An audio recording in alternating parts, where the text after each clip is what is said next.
and we have a fixed lot size. So this is the most primitive way to set the lot size for the copy trade.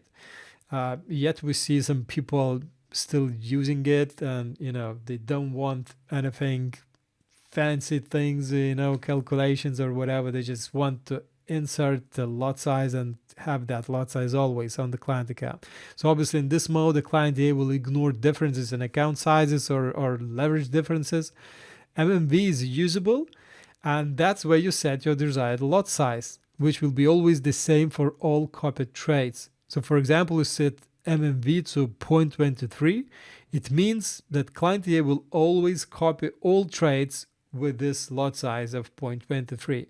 So it doesn't matter what lot size comes from the master account. It could be like micro lot, mini lot, full lot, 20 lots. Yeah, the client will always use 0.23.